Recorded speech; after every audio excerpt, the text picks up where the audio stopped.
Dear everybody, welcome to this Project Excellence webinar about the IPMA Project Excellence model, as well as the Project Excellence Awards process. I'm still waiting for a number of participants, so we'll wait one more minute and then we'll start.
So welcome everybody.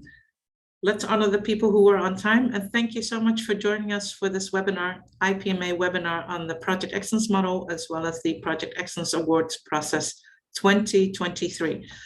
I'm very glad that you're here today. We have currently, I see 9 people logged on. We were expecting a larger group, so we'll see. And you are representing all over the world, which is great, which is why we're all in different time zones. So good morning, good afternoon, and good evening to those of you who are joining us today.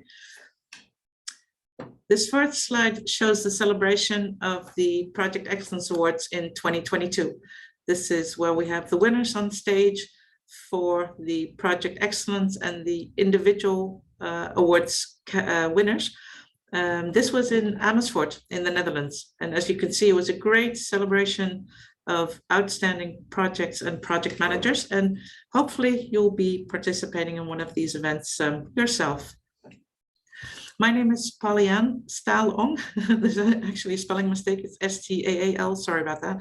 I am the volunteer IPMA Global Awards Coordinator and also a Project Excellence Assessment trainer.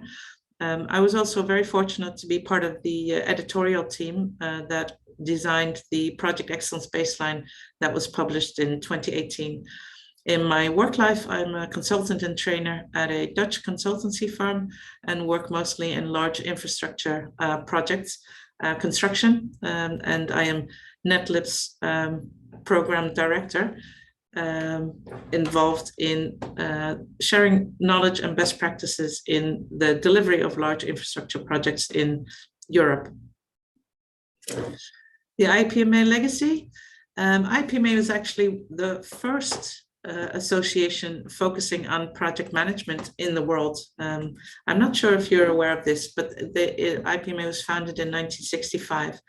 It's also the first association that is role-based, focusing on certifying and recognizing project management related roles and responsibilities. We've created global standards for individuals, for projects, and for organizations, and I will show you what they are a little bit later in this webinar. And we focus, the difference between IPMA and other project management associations is that we focus very much on competence-based education, training, and development. So we're looking to improve the competences of individuals, also of project teams and of organizations responsible for projects, programs, and portfolio. In addition, you will find we have competence-based guidelines for coaches, consultants, and trainers, for example. And the commonality between all of these standards is the competencies that we think are important to develop.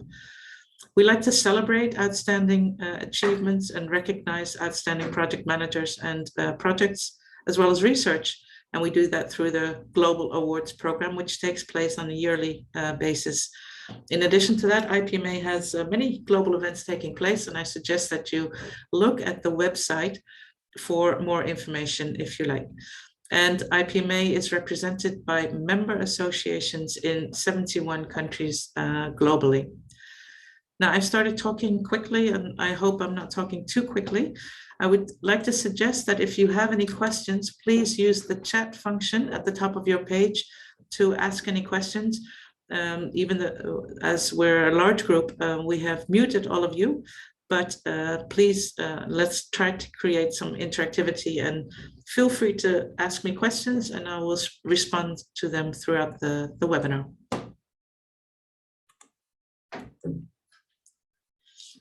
This is a slide just to let you know where all the countries' member associations are.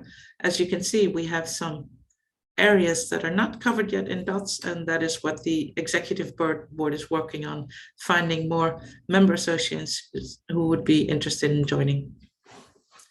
Now, going back to the IPMA products and services that we have, first of all, we have the IPMA World Congress that takes place on a yearly basis. And this year it's called PM Forum, which is a multi-day event where workshops, presentations, and meetings take place. There's an annual research conference that is organized that will be taking place this month in China. In addition to that, we have special interest groups that are running, focusing on specific topics such as mega infrastructure projects, or mega projects, I should say. And then we have a very active young crew, which is, they're not actually that young. Young crew limit, I think, is up to 36, and they organize dedicated events for their groups, including international competitions, but also different events to share knowledge and disseminate knowledge. The three standards, the baselines that we recognize at the moment, are the individual competence baseline that is used for 4LC, it's for certification of project managers. We have the project excellence baseline that I'll be talking about today, and we have the organizational competence baseline, the OCB, that is used in organizations. And probably you've seen us online. We have an online presence through the IPMA blog that's in place, as well as IPMA family social media, where we like to announce events that are taking place, but also announce important activities related to the IPMA Association and its member association. There are three awards categories, main categories that we recognize, and they are all subdivided into other subcategories. It's the Global Project Excellence Award, the Global Individual Award, and the Global Research Awards. And you can recognize which category they are by the different colors that are represented.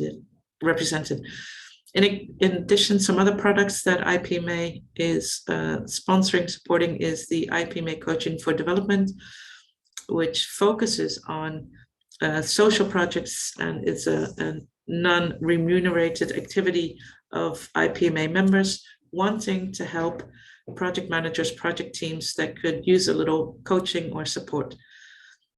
This takes place in different countries. And then we have the IPMA Delta Assessment, which is an assessment tool related to the OCB, the Organizational Competence Baseline.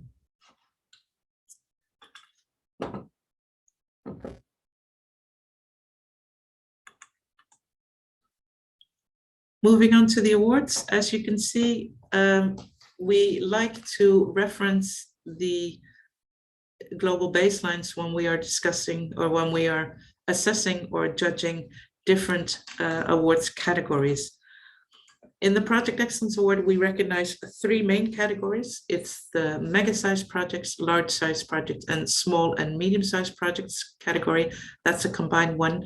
And the small and medium has four subcategories: IT and communications, construction, engineering, infrastructure, change management, product development, marketing, social and regional development, and community service. And we have two different approaches to these categories.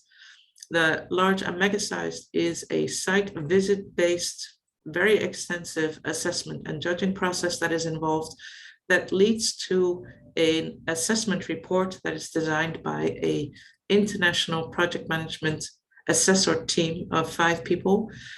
And many project organizations find this to be the biggest benefit of the large and mega-sized awards process. The small and medium-sized projects process is an online application and online assessment process. So this all takes place virtually. The IPMA Global Individual Awards consist of 3 categories. So we have the Young Project Manager of the Year, the Project Manager of the Year, and the Agile Leader of the Year.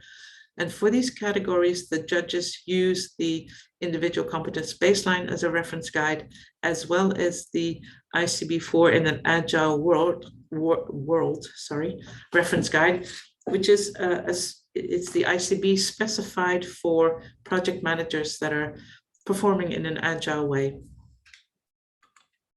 And the research award consists of 4 categories. The annual categories are the Young Researcher, Research and Graduate Research Award, and the incidental category is the Research Lifetime Achievement Award, when the judges decide to honor a researcher who has spent his or her lifetime dedicated to professionalizing the project management field or a related topic. And for the research awards, the first 3 that I just named, we use the research evaluation baseline as a reference guide for the assessment of the awards applicants. The Project Excellence Award has been in place since 2002. So last year we had a 20-year celebration, celebrating all the projects, all the volunteers that are involved, as well as the support officers that are also involved. So you might not know, but the assessors, the judges, me, we're all volunteering for IPMA. And I think this is one of the big strengths of an association such as ours. The competition has been in place since 2002, and since then we've had over 250 applicants. As I said, it's based, we look at the criteria that are described in the Project Excellence model, which is part of the Project Excellence baseline. You can find that in the annex. And the applicants have come from all over the world, as well as have represented all types of projects.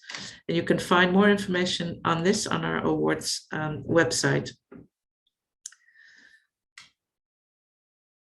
If you look at the PE award categories, the small and the medium-sized projects are projects that we say are under 50 million euro. It's just a generalization, because sometimes we have smaller projects or medium-sized projects that say we want to go through the whole full process. We want the complete assessment report at the end, and we think the investment is worth the benefit that it reaps. As I said, it's a submission-based application and judging process. The large and mega-sized projects are of this value, so under 200 million or over 200 million euro. This is just an indication as well. The judges could decide on the basis of the quality of the projects that apply for this awards to maybe combine the categories or make the categories a little bit different, but in general, these are the categories that we recognize. And this, the large and the mega, is a written application and size-based judging process. Important dates to note if you are interested in applying to one of these categories is the application deadline for the small and medium-sized projects is the 28th of April, and the deadline for the large and mega-sized project applications is the 12th of May. But on the 14th of April, we would like to know if you're planning on entering. And you can apply through the website. There are links to the application processes. And an important thing to note is that you can start your process and continue at any time you want. So the information that you put in, you can still adapt. You can finalize or finish at a later moment. It helps us to see how many projects are entering, because we need to start by assigning assessors and judges to the different application projects. So if you already know that you want to apply, please let us know by April 14th at the latest. And then the application report for the large and the mega-sized projects need to be handed in by the 12th of May. If you look at the finalists in the Project Excellence Awards categories large and mega, at the moment, Europe is still winning with the number of applications in total. We've had the most finalists from China, Italy, India, Iran, Germany, Australia. So maybe you are representing a country that is not yet on this list, then I would especially invite you to join this global competition. But this is just to let you know where the focus is of the awards winners at the moment. The Global Individual Awards has been in place since 2012, so it's celebrated its 10-year anniversary last year. And as I said, it's based on the Individual Competence Baseline 4, so the ICB 4. It promotes excellence and innovation in project management. Those are some of the criteria that the assessors look at and the judges look at when assigning the finalist places. And since 2012, there's been over 20 applicants from 20 countries each year. So it's a rather competitive pool if you want to enter this one. And the Research Award has been in place since 2006 and promotes excellence and innovation in project management research. They have over 25 applicants each year and celebrate their winners at the annual Global Research Awards, which takes place in springtime, usually in a calendar year. And the Individual and the Project Excellence Awards winners are celebrated in the World Congress or the PM Forum that takes place, a global event at the end of the year. Now I'm telling you a lot, but you can find all of this information on our websites. So we have the IPMA Awards website that contains information to help you apply, and also information that includes the deadlines, the time schedule, for example. And you can also see our awards YouTube channel, or where you can find films from previous winning project managers and teams from the past two virtual, as well as the past two virtual global award ceremonies. So very happy at the moment to not have to do a virtual award ceremony. That's what we're keeping our fingers crossed will happen this year, that we can go back to going live, because around the award ceremony, IPMA organizes various events for applicants and for finalists to help you network and to help promote your organizations and also discuss your projects. Or you can also contact us. And if you contact this email address, you will be contacting Vladana Stepanovic, who is our awards management support officer, and or Laura Lassite, who is also helping in that respect. Our global standards and international services, the individual competence baseline, as I said, is for individuals, and we use it for certification schemes and focuses on identifying competences needed by individuals that work in projects, programs, and or portfolios. The IPM Project Excellence Baseline is for projects in organizations as well as programs. It's specifically not for portfolio. And the Organizational Competence Baseline is for organizations that are developing their own competences in how to manage their projects. Now, the Project Excellence Baseline, it was published in 2016. Oh, I said 2018 before, sorry about that. In 2016, and provides guidance in how to assess excellence in project management. So the Project Excellence model was actually designed in 2002. And this baseline contains more reference and a description of the applicability of the Project Excellence model in organizations, in projects, and in programs. So the model was created as a almost a maturity, a quality management based tool that was used for the awards purposes only. But we have discovered now that organizations and project managers and heads of PMOs, for example, are using the Project Excellence model to improve and introduce excellence in their own projects and program portfolios. So this is why the baseline was created, to describe the applicability of the project excellence model principles and theory. And with the publication of the project excellence baseline, we also reviewed and revised the project excellence model. So it was updated then for many different reasons, but you can see a description of this in the baseline. We recognize several different project excellence baseline user groups: senior management, as I said before, program and project managers, portfolio managers, not so much. I think this is an old slide. We also use heads and managers of PMOs that are using the project excellence baseline to design their projects and programs, and also knowledge, quality, and process managers that are using the project excellence baseline for improvement purposes, their own quality management processes internally, for example, or for knowledge exchange processes as well.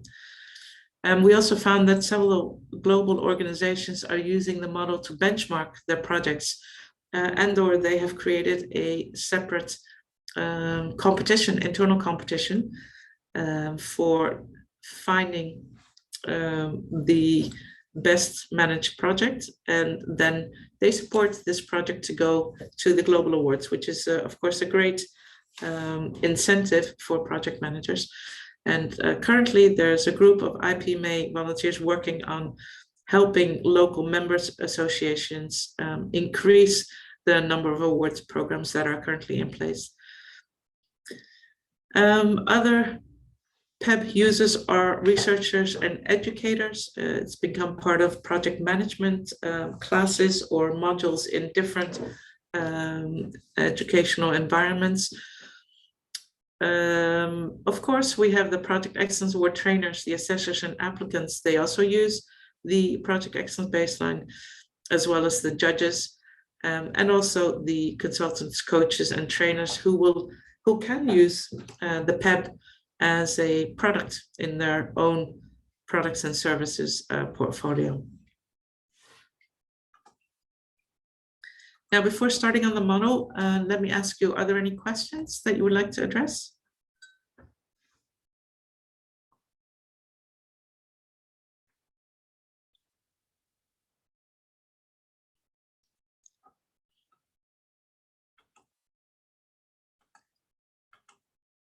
Okay, I see no questions. Then I will move on to the model itself. So what is the basic framework of the Project Excellence model?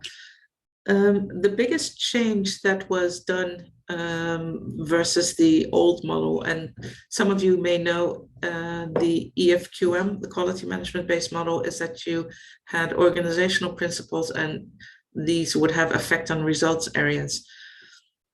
The Project Excellence model that we have designed consists of 3 areas, and we call them areas A, B, and C: people and purpose, process and resources, and project results. People and purpose, so this leadership, your team. Purpose is all about your scope, your strategy. This we call the foundation for excellence. The B area are all about project management and support processes and resources, and we call this the reinforcement of excellence. And when you're looking at the project results, so this is all about different stakeholder satisfaction, as well as the hard results related to the project strategy and scope. This is where you find the proof of excellence. And when you compare this model to other maturity models, we recognize no importance level. So every single criteria under these areas is equally important, and that is why we have drawn a circle. So we have gotten rid of the levels of importance, and every criterion is equally important. Every area is divided into separate sub-criteria or criteria, and these criteria are divided again into sub-criteria. Leadership and values is one of the areas, one of the criteria that we recognize, and this consists of to what extent is the leadership, and we don't say project managers because you can recognize other leaders in your team or your organization than just the formalized leadership roles. So we look to what extent are these leadership role models for excellence? And to what extent do you care for your project stakeholders? And to what extent were they involved in defining the project scope, for example? And we look at orientation towards project objectives and adaptability to change. So how flexible is the organization, and how can you adapt to the changing needs of your stakeholders? Criteria 2 is all about objectives and strategy. It's all about managing stakeholder needs, expectations, and requirements, and looking into the development and realization of your project objectives and your strategy. And then criteria 3 is all about project team, partners, and suppliers. So we think this is the chain approach. So we look for identification, development of competences in all of these stakeholder groups, as well as recognition of achievements and empowering project team members to do the work that they need to do in order to realize the project scope. And we look at the quality of the collaboration and communication with all the stakeholders in and around your project. These are the criteria and sub-criteria of Area A. Area B is all about process and resources, and here it's simple. It's 2 criteria that we look at. So the project management process and resources, what is needed in order to manage your project, and management of other key processes and resources. These would be in organization model terms through your support processes. So have you defined which other key processes and resources you need in order to realize your project scope? These are the 2 criteria of Area B. Area A and B are similar in that we assess them according to the PDCA principles. So we're looking to see to what extent has the organization or the project manager selected procedures, methods, and approaches that are appropriate for the project scope. Did you have the opportunity to do this, and did you do it? And so then what extent did you implement these approaches that you selected? And is there a process of continuous evaluation whether or not the procedures, approaches, and tools are effective or still effective or need to be adapted? And if they need to be adapted, do you analyze and prioritize the findings of the evaluations and actually adapt them? So this is the acting. We call this a multi-source feedback because this loop never ends. This is a continuous loop that keeps going. This means that all the sub-criteria in Area A and Area B are assessed according to what extent were they planned, realized, evaluated, and improved on. That is a simple summary of how the assessors and the judges look at the criteria in areas A and B. Now, the project results area is scored a little bit differently. It contains of 3 similar criteria that are assessed separately. So it's all about customer satisfaction, project team satisfaction, and other stakeholder satisfaction.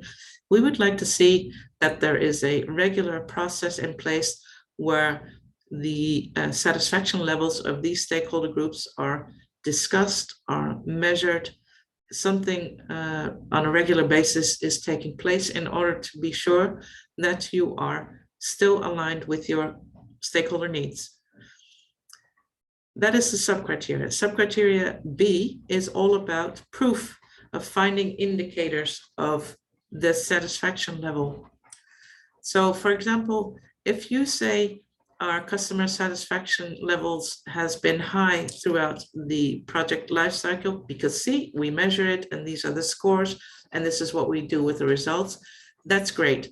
But then if we see that the customer has lodged many complaints, for example, or doesn't look forward to working with you again, then this doesn't support the satisfaction level. There's an inconsistency. So we look for indicators that support the satisfaction levels that you have defined. And the 4th criteria in this area is project results and impact on the environment. So here we look at realization of the results as defined in the project objectives. So this is very much related to what's been defined in criteria A2. We also look at realization of results beyond project objectives, including impact on the environment. So sometimes your project can reach or realize a result that was not foreseen. It's like an added benefit of the project. That's interesting to have a look at and see what the project team did with that information. And of course, we look at project performance. So these are the hard results that we look at in terms of, did the project finish on time? Was it within budget? Was it within other criteria defined in the scope? Was it within the quality levels defined, etc.? So these are your hard measures. As I said before, because the criteria and sub-criteria are all equally important, they're not weighted, you have a straight scoring system. We have a 100-point scoring system, and some people think it's percentages, but it's not. It's just a point system. And this is what we look at when we are assessing a large or mega project. We look at every single sub-criteria. The applicants or the finalists receive a feedback report that contains the following. And I know the slide, the picture is a little bit small, but it's just to give you an indication that on every single criteria, you will receive information from the assessor team describing what they think are the strengths and what they think are the areas for improvement. And in addition, you will receive an overview of the quantitative scores, and this will help you to focus your improvement efforts. But the most important thing, I think, is the qualitative report.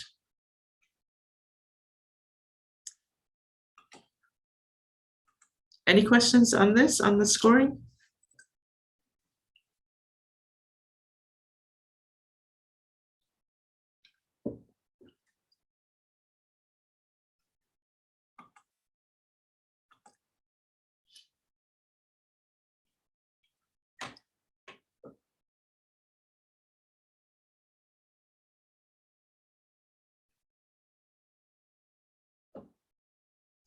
I see a question that is about where can I find information, contact information about the awards.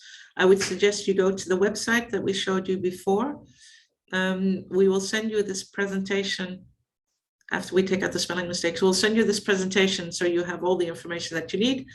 And if you have any more questions, then please don't hesitate to contact us. As I said before, the Vladana Stepanovic is the person that you need to remember, because she is going to be available to help you in registering and applying for the global awards, as well as help you with any administrative questions such as payment purposes. So that is in place. I see another question from Bimal Gimiri. He says, is the PEB applicable to project only or also to a program? The PEB is applicable to a project and or to a program. So both. It's not applicable to portfolios because that requires a different project management or management approach. So the applicability of the PEB is for projects and programs. I see another question coming in. Realization of objectives in area A as well as C. Yes, area A is the description of, are you aware, are there clearly defined project objectives defined? To what extent were stakeholders involved in defining your project objectives? So that is A1C. And you also look at A2B, that defines the development and realization of project objectives. So what we would expect to see is through the life cycle of a project that you actually review the objectives if they are still aligned with what the stakeholders are expecting. And the results of what you're doing and what you're planning and what you are creating in area A, the results you will be able to measure in area C. So those are the results. I hope that makes sense and makes it clear. Okay, great. And then let's move on to the next slide. And this is a question too. Why do we think you should apply? There are several different reasons why organizations apply to the Project Excellence Awards. One is to get recognition and rewarded on a national level, regional and international level. Of course, this is if you pass the first quality round, which is done by the PMO, the Project Management Office, of your applicability. It's also to receive an overview of strengths and improvement suggestions on your project management from an experienced, independent, and international team of project management professionals. So this assessment report is it's between 30 and 40 pages of important findings by the 5 people strong assessment team. Now, these assessors are all project management professionals who have been trained and who have been working in projects for a long time. It's very interesting to get this international benchmark information in this assessment report. So we think that is actually the biggest benefit of participating in the awards. But also, of course, to evaluate your project management competences and innovation so you can benchmark it with other finalists in the awards family, and also to make use or be able to participate again this year in the unique opportunity of IPMA Awards events that will be organized in and around the awards gala for finalists, but also to get local, national, and publicity. So some organizations use it in their marketing information. If you are lucky enough to win one of the awards, then you can use the logo of the Project Excellence Award winner in your marketing materials. And for many organizations, this is a very important aspect. So why do we think you should apply? Tell the world. And this is a picture from a long time ago in Poland, where the awards were handed out. And as you can see, the gala is a fancy event, and it's a fun event where many organizations participate. Also, to celebrate your success, reward your team. Now, this is a huge team. We have small and huge teams, but also to become part of the Awards Winners Club. And this is a half to a 3/4 day meeting that we organize before the gala, where finalists are invited to present their projects and discuss experiences among each other. And the interesting thing here is that we invite not only Project Excellence finalists, but also from the individual awards categories and the research awards categories. So you have applicants from all over the world, but also representing different awards categories, different sectors. And what's very interesting is here, no one knows yet who's won, except for the research winners, but the individual and the Project Excellence Awards winners, you don't know who's won yet. So you can check out the competition, and it makes for very interesting discussions. And what we usually also organize is a site visit. So we try to visit an interesting project that is in the country where the awards gala is taking place. Some reactions from previous winners. Sberbank was a winner in the past and used the awards as a starting point in their improvement process. If you look at the Republic of Kazakhstan, it's a university here. They are very interested in gaining more orders through this international competition. And one of the individual awards, Young Researcher Award winner, said that it's helped her to create and participate in a network and interact with top researchers and practitioners. And finally, one of the individual award winners, Project Manager of the Year, she said it helped to broaden her knowledge and give more opportunities for networking. So those are some of the terms that keep coming back when people are asked why did they participate. So if you're interested, then the next steps are, there are 5 main steps that are part of the Project Excellence Award application process. You need to define a project, and even applying for the award it's a project on its own. You can only submit a project if it's been finished. And why is that? Because the assessment team needs to be able to assess the project results that were achieved. So the project needs to be finished. You can also submit a part of a project or a part of a program, for example, a project phase, as long as it can be and was defined as a separate project part, then that can also be submitted for the awards. We think it's very important also for the whole assessment process if your organization or whoever is writing up the application report is aware of the criteria that the assessors and the judges are looking at. So we always suggest that it's a good idea if you're planning to participate in the awards to take part in a webinar or one of the training that is being organized. So train your team to understand the excellence model, because that will help you to write a good application report. And as I said before, you can send your people to the assessment training. There may be a workshop organized before the summer in July, but that might be too late for this year. The training has already been taken place at the end of January. But you can always ask us if we can provide you with some webinar information to help you understand the model. Third step would be to select a project and write the application report online and make sure that your project meets the criteria that are necessary. And I think you need to realize that it takes some time. For the large and mega project categories, it will take some more time than for the small and the medium-sized project categories. If you're applying in the large and the mega-sized project categories, then a site visit, which is a 3-day visit where the assessment team interviews the most important stakeholders in and around the project, is part of the assessment process.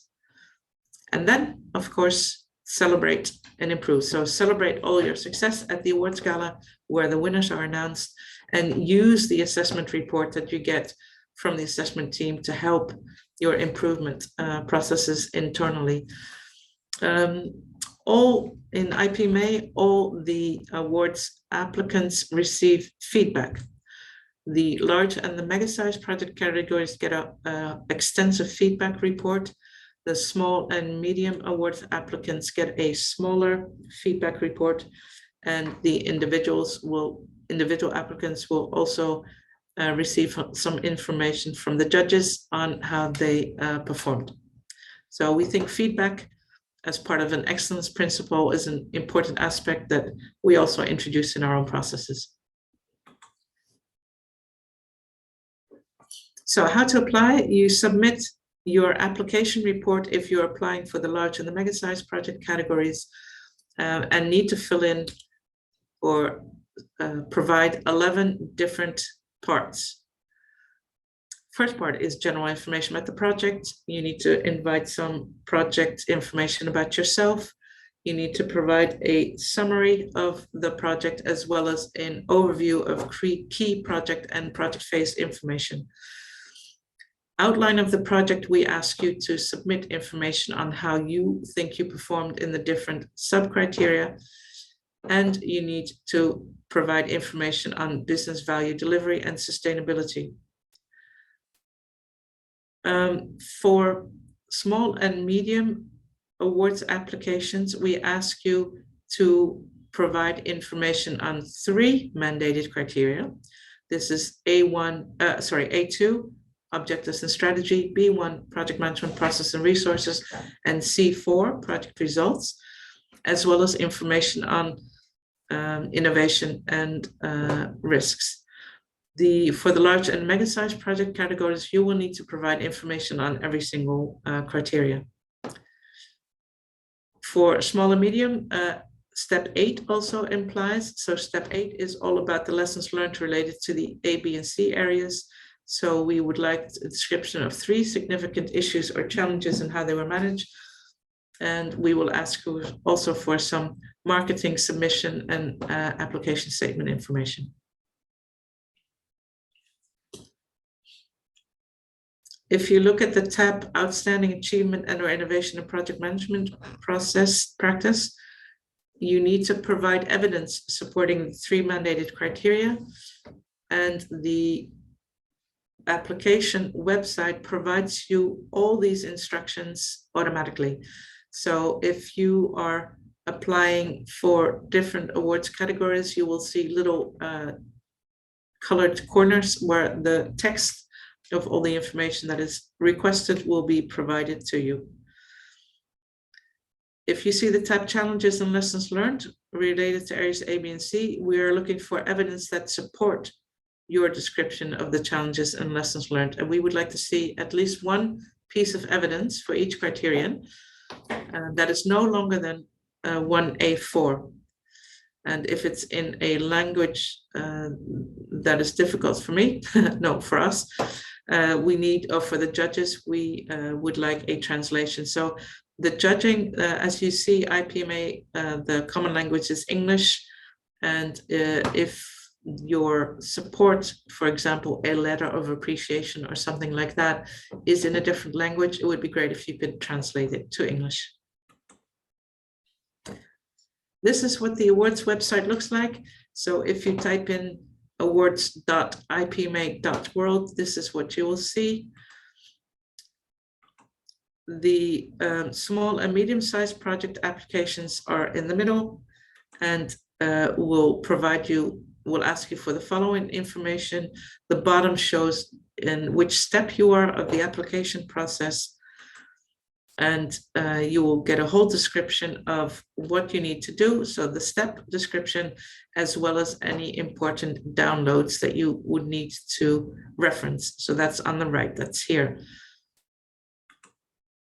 And you need to click on this button if you want to submit documents that you're submitting. When you're submitting and you register, this is what the registration page looks like. And we ask you to fill in all the relevant information so you can apply or send in your application form. When you're entering the Project Excellence Awards, please be aware that you need to indicate which project category you are submitting in. And you need to do this because there is a different fee structure for each award category. So the large and mega-sized projects, they have an application fee of €9,000, and the small, medium-sized projects have an application fee of €250 to €500. So it depends on the category, what you need to fill in. And to be honest, I think I forgot, but the small and medium-sized project application fees differs also according to which part of the world you live in, and it will be indicated automatically.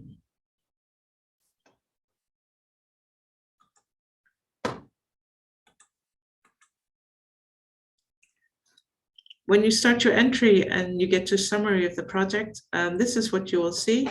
And we ask you, and we limit the number of words that you can actually enter. So this will help you to be concise, and also to help you with make more efficient use of your time. So this, I'm very happy with this online application forms and process, because it's made the applicant's life easier, but also the assessor's life.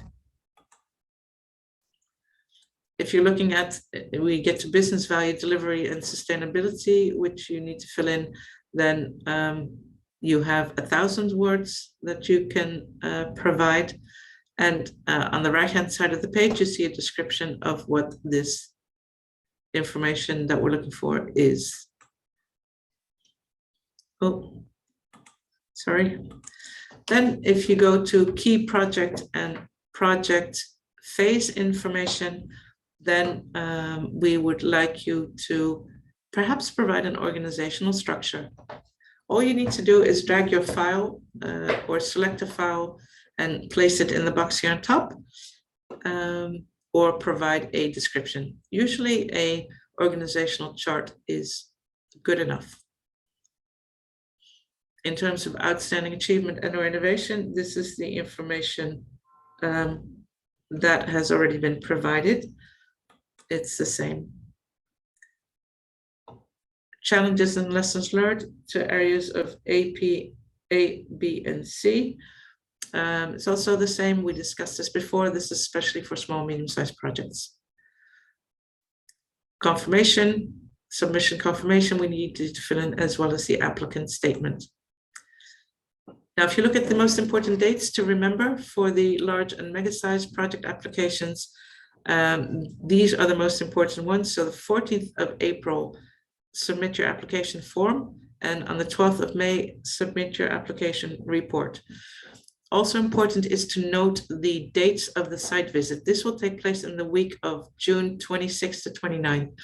And the reason why this date is already in place is because all the teams will be carrying out the site visits at the same time. And these dates have already been communicated with the assessors and the judges. The awards gala will take place on the 22nd of September in Seville, and you will receive your feedback report on the 23rd of September. In the medium and small and medium-sized project applications, the application report needs to be handed in by the 28th of April, and you will receive a notification about the judge's decision on the 28th of July, which is my birthday, but this is just something else. The awards gala for the small and medium-sized projects is also 22nd of September, and you will receive your feedback report the day after. So the day after the prizes are handed out, this is when the feedback sessions take place with the judges, team lead assessor, and you as an applicant organization. As I said before, you can read all of this information when you are referencing the PowerPoint information or when you go on the awards website. But just to summarize, small and medium-sized project fees are €500 or 250 based on the process, but also for the Project Excellence Awards, for the individual awards applications, and there is a GDP dependent application fee, and you can find all of that information on the website. For large and mega-sized project categories, the application fee is €9,000, and as you can see, if you reach the awards finalist status, then you will be given free World Congress tickets as well as gala tickets, one in the small medium category and two in the large and mega category. And all of you will receive entry to the awards or will be invited to participate in the awards winners club. Also to note, the application fee for the large and the mega-sized project does not cover the assessment team site visit costs. So the applicant will also have to pay for the travel and the hotel and restaurant costs for the assessment team. And as I said before, the assessment teams don't get paid for their work. They are the volunteers. You can find the detailed schedules on the awards website. As you can see, there are different groups. So you have the applicant, which is you have the judges and the awards project management office. This is for the small and medium-sized projects and defines when certain activities are taking place. For the large and the mega-sized projects, we have an extra group. We have not only applicant activities that take place, but also assessor and judges activities, supported by the awards management office. And the individual awards work with judges only. So after this online application report is submitted on the 5th of May, then the judges have a look. And on June 29th, you will receive a notification whether or not you have become a finalist. And this is also supported by the project management office. As I said, the cost for applying in the individual awards categories is flexible depending on the area that you or the country that you're living in. And the cost for applying in the research awards is free. Just an overview of the winners from last year. So in the small and medium categories, there were, let's see, 9 winners that were defined by the judges. And in the large and mega-sized project categories, we had 3 winners. from China and from Saudi Arabia. And these were all very outstanding projects managed. Then in the individual awards categories, we had 3 Project Manager of the Year winners and 3 Young Project Manager of the Year winners. Now it's good to note that in all of these categories, there's only 1 gold, 1 silver, 1 bronze. And what was very interesting is that if you look at the Project Managers of the Year, all of the winners last year were women, which I think is great. So this is the end of my presentation, and let me open the chat again and see if you have any questions that I can help you with.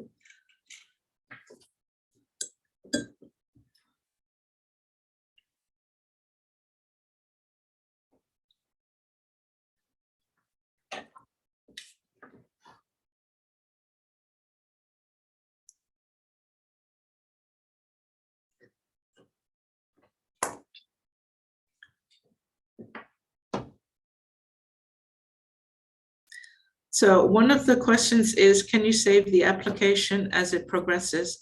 Yes, you can. So the tool is very efficient, which means that you can add on information or you can change information as long as you haven't submitted it at the end. So you can add on when it's necessary for you to add on. So it is a flexible system.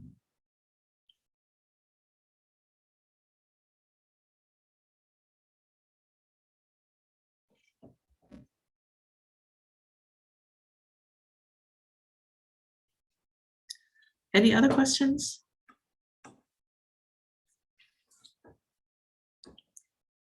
You will receive an evaluation form from Vladana after this webinar, and I look forward to your reflections on the webinar, as well as an indication whether you think you would like to apply for the awards. And please let us know if we can help you in any way. So for now then, I guess good luck. Oh, sorry. Yeah. I thought I saw another question coming in. No. Okay, so good luck.